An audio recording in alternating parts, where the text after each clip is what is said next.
realmente tem gente aí que deve estar preocupada porque os números, por mais que sejam alterados, enfeitados, dourados, empacotados de uma forma mais bonitinha, sempre tem algum rabo que fica solto, né? Olha só, a produção da indústria brasileira fica estagnada em novembro e fruta expectativa. Estavam ventilando aí nos quatro ventos que a produção brasileira ia voltar a crescer, que o Brasil seria novamente industrializado, e a gente pode ver isso através do desemprego, que é o menor desemprego da história. Mas o fato é, quem tem que dar emprego é quem produz, né? Se a indústria não está crescendo, como que as pessoas estão trabalhando? Ah, elas trabalham no comércio, mas o comércio tem que vender também alguma coisa, né? E a maior parte das coisas que ele vende, vem da indústria. Não, são serviços. Ok, se o serviço aumenta, concorda comigo que a manicure, ela precisa do esmalte, da lixa, produtos que são fabricados. Então a indústria, ela acaba sendo um grande termômetro de como que a economia está por um todo, né? Vamos lá. A produção industrial no Brasil ficou estagnada em novembro e frustrou a expectativa de um avanço, reforçando a percepção de que o setor apresentou pouco fôlego em 2025. Né? Aí coloca a culpa na política monetária restritiva e o tarifaço dos Estados Unidos. Juros altos que impede que as pessoas comprem, né? E o tarifaço também, né, que atrapalhou aí por alguns meses. Mas é um negócio que a gente sabe que esse problema vem de muito mais tempo, a gente vai ver um pouquinho mais embaixo aqui. A expectativa era um avanço de 0,2, né? Mas acabou que a gente teve uma queda, né, de 1,2 em relação ao mês do ano anterior, né? E era uma expectativa de somente 0,1.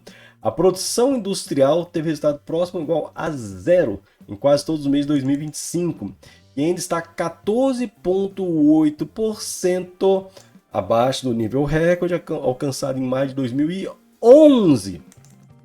Olha só, a gente está falando de 14 anos depois, a gente ainda não conseguiu superar os números de 2011.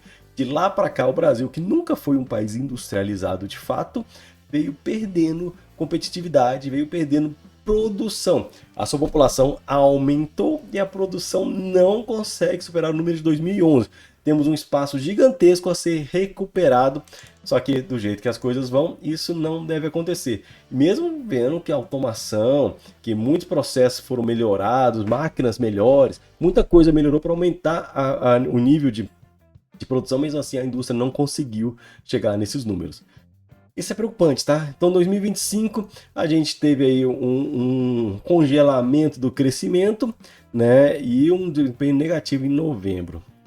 A gente sabe que são muitos e muitos anos do governo aí de esquerda dominando a produção como um todo, dominando a economia, fazendo com que o foco seja no gasto do Estado e o foco seja na criação de vagas no Bolsa Família que não geram receita como um todo.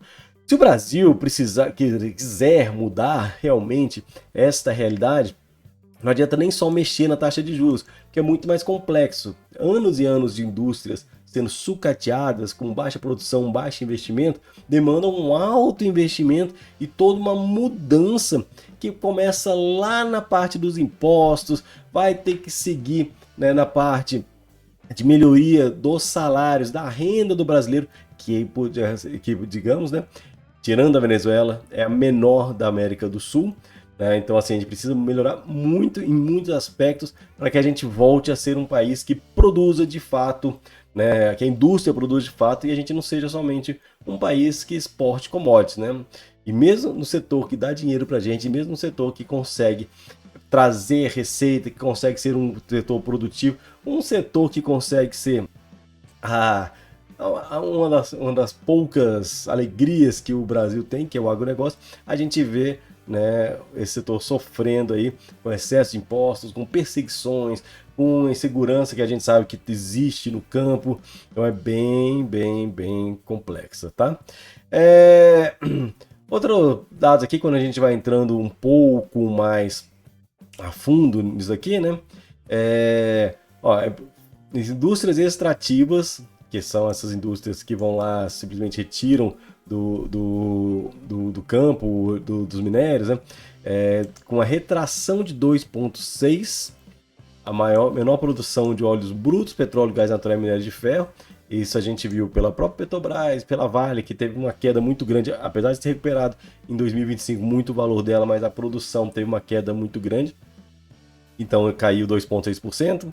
Retração, veículos automotores, reboques, carrocerias, menos 1,6%. Produtos químicos, 1,2%. Produtos alimentícios, 0,5%. E bebidas, 2,1%. Então, né, isso aqui acabou pesando um pouco mais aí para esses números. Aumento somente em bens de capital, de 0,7%, e 0,6% nos bens de consumo semi e não duráveis.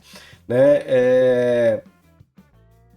Volta a ficar então o questionamento aí para esses futuros governantes, as pessoas que estão querendo se posicionar como salvadores da pátria, se 25 anos aí de destruição da nossa máquina de produção, como é que isso consegue ser revertido? A gente sabe, quanto maior a produção, quanto melhor for esses níveis de produção, melhor vai ser a vida do brasileiro, com emprego, empregos bons, pagando bons resultados, com produtos bons aqui pra gente e trazendo riqueza para o nosso país.